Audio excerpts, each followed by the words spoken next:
The village streets were silent that morning, except for the sound of little footsteps scraping against the dusty ground.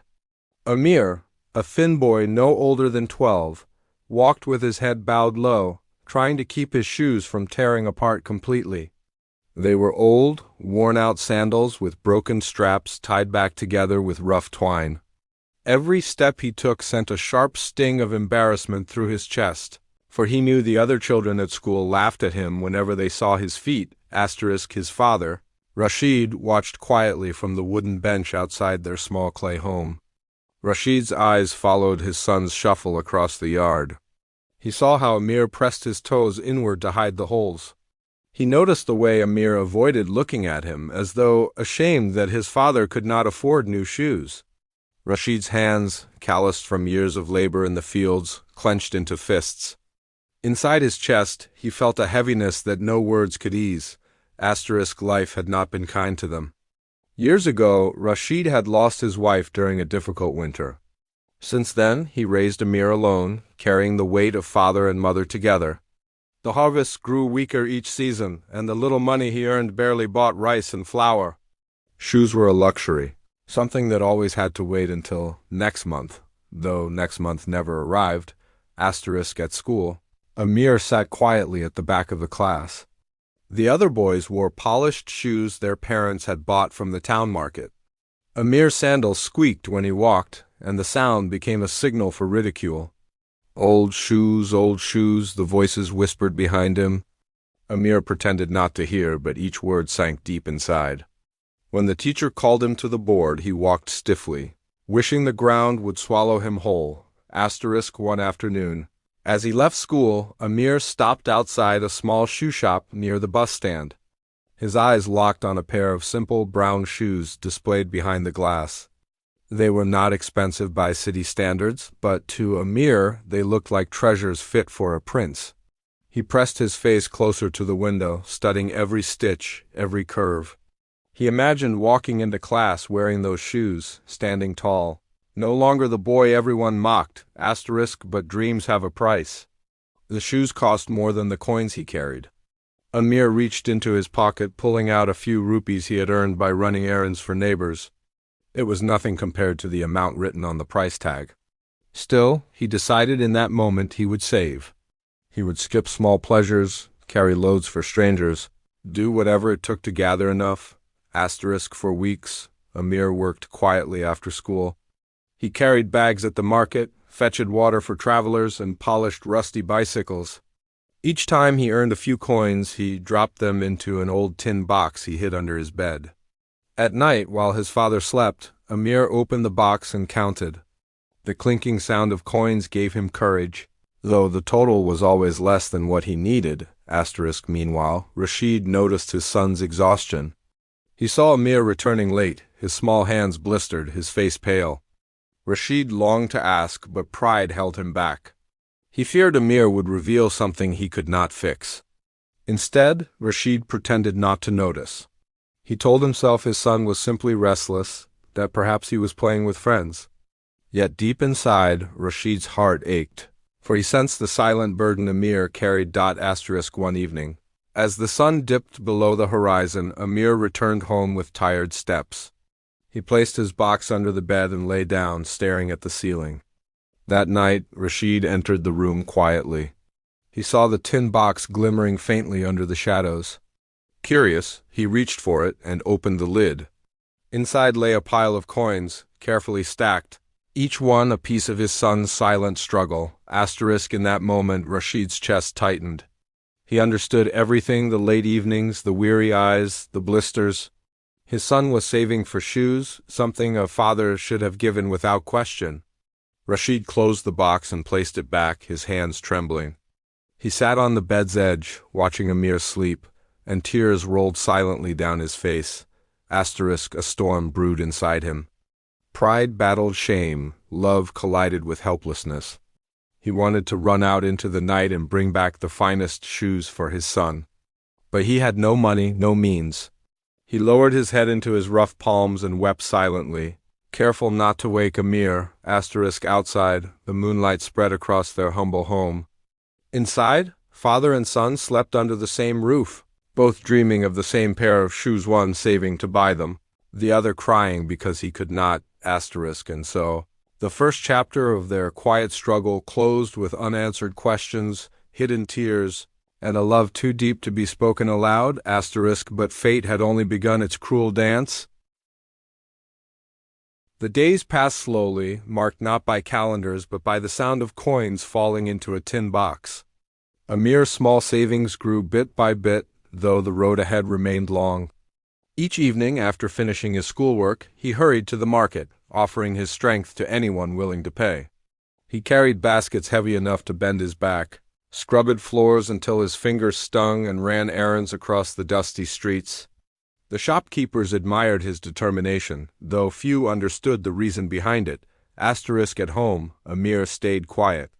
He never mentioned the shoes, nor the teasing he endured.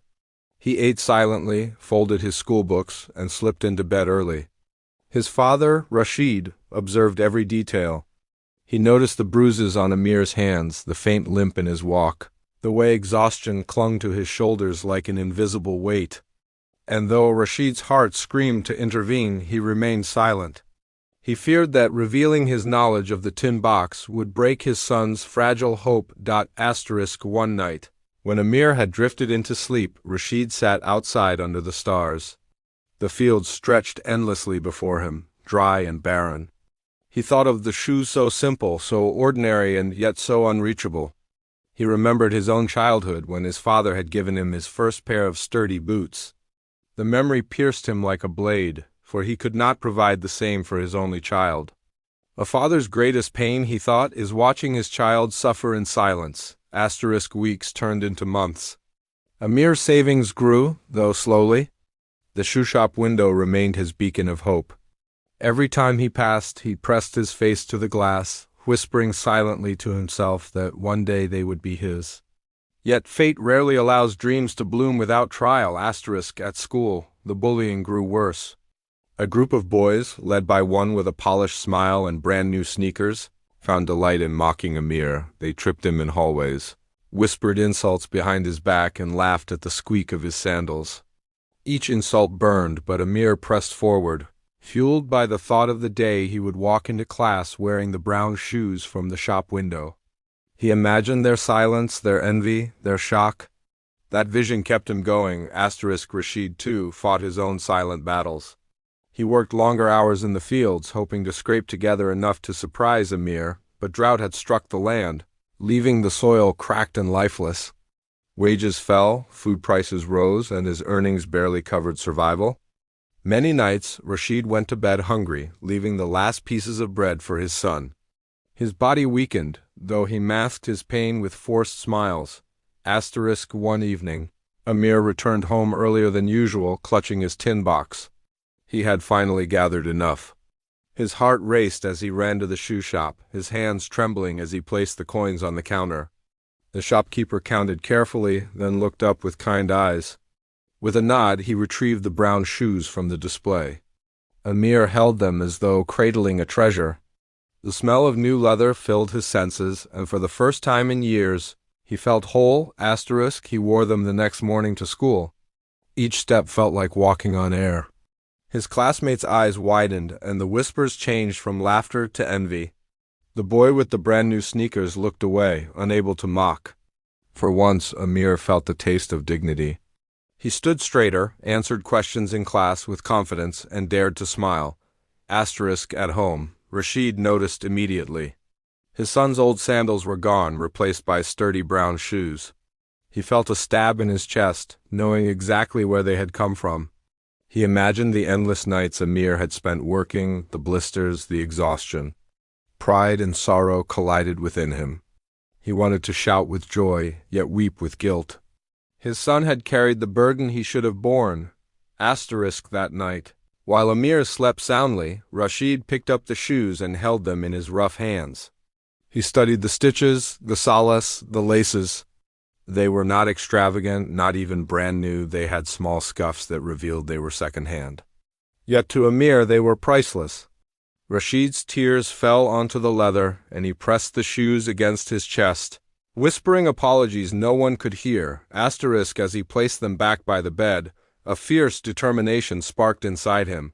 He could not erase the past, but he could change the future. No longer would his son suffer silently for simple needs. Rashid vowed to find a way, no matter the cost, to give Amir the life he deserved, but promises to oneself are fragile when tested by the cruelty of fate. The very next week, misfortune struck with brutal force. The landowner announced that wages would be cut again due to the failing harvest. Rashid's meager earnings shrank to almost nothing. Debt collectors came knocking, demanding payment for borrowed seeds. Hunger crept into their home like a silent thief. Rashid's health declined rapidly. The skipped meals, the exhausting labor, the endless worry, all of it converged.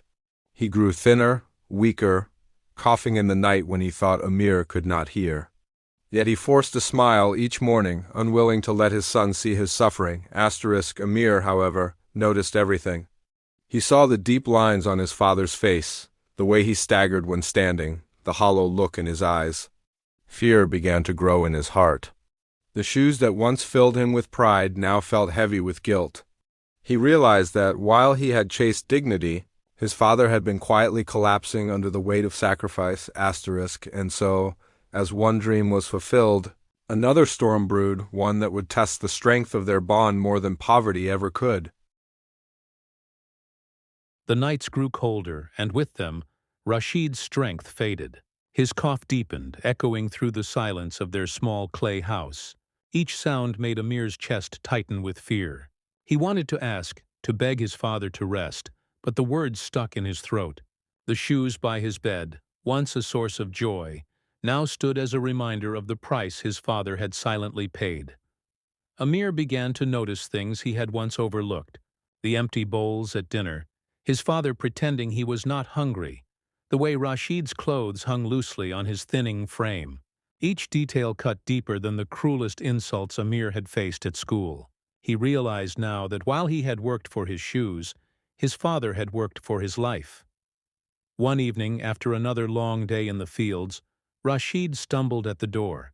Amir rushed to his side, but Rashid forced a smile and brushed off his son's hands. He did not want to appear weak. Yet that night, when Amir lay awake, he heard soft sobs coming from the corner of the room. He turned and saw his father hunched over, holding his face in his calloused hands. Silent tears fell from a man who had spent his life pretending to be unbreakable. Rashid cried not for himself, but for his son. He cried because a father's duty is to protect, to provide, to shield his child from hunger and humiliation.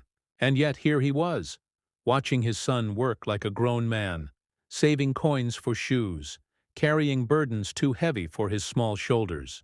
The shame was unbearable, the love too overwhelming. So he wept quietly, thinking Amir was asleep.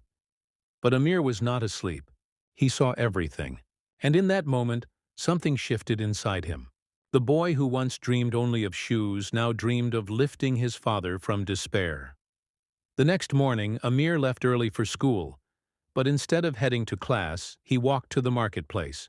With trembling courage, he approached the shopkeeper who had sold him the shoes. He explained his father's sickness, his family's struggles, and asked if there was more work he could do.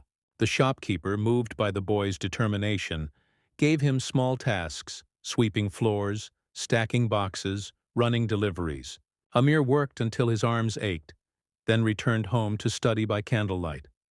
Days turned into weeks. Amir juggled school and work, hiding his exhaustion behind forced smiles. His classmates still mocked him at times, but he no longer cared. Their voices seemed small compared to the weight he carried. All that mattered was his father. One afternoon, as Amir swept the shop floor, the shoe shop owner called him aside. He told Amir that a wealthy customer, having overheard his story, wanted to help. At first Amir refused, pride tightening his chest. But then he thought of his father's hollow eyes, his frail body, his quiet tears. He nodded, accepting the kindness. That evening he returned home with medicine and a bag of fresh food. Rashid was stunned. He looked at his son, his eyes filling with both gratitude and shame. But Amir simply placed the bag on the table, refusing to explain. In his heart, he knew this was no longer about shoes, or even survival. It was about love. a love so deep it demanded sacrifice from both father and son. As weeks passed, Rashid slowly regained strength with the help of medicine and food. Yet the image of his son struggling weighed on him heavily. He decided something had to change. One evening, he sat beside Amir and placed his rough hand on the boy's shoulder. Without words, he pressed a folded note into Amir's palm. It was a letter of recommendation, written by the landowner for work in the town. Rashid had swallowed his pride, begging the landowner to help Amir find a future beyond poverty. Amir read the note in silence, his eyes stinging. His father was giving him a chance to break free, to live the life he had never known. For the first time, Amir understood that every tear his father shed was not weakness. It was strength, love poured out in its purest form. Years later, Amir stood tall in a crisp uniform, his shoes polished, his head held high. He had earned a scholarship in the city, studied tirelessly, and found work that lifted his family out of despair. Each milestone was built on the foundation of his father's sacrifices, and though Rashid grew older and weaker, he lived to see his son become the man he had dreamed of. A man shaped not by wealth, but by love, resilience, and gratitude. But Amir never forgot. No matter how fine the shoes he wore, he kept the old brown pair, the ones he had bought with coins and sweat, as a reminder of the journey. They were worn, scuffed, and faded, yet priceless. For in their leather were hidden his father's tears, his own struggles, and the bond that poverty could never break. The story of the boy and the shoes was not just about hardship. It was about love that endured through shame, pride that bent under sacrifice, and hope that rose from despair. It was a story whispered by every tear Rashid shed in silence, and carried forward by every step Amir took in his new shoes. And though the world never knew the details, father and son knew the truth, that the richest inheritance is not money, but the love that drives one to sacrifice everything for the other. The shoes had been bought, the tears had been shed, but the lesson remained eternal.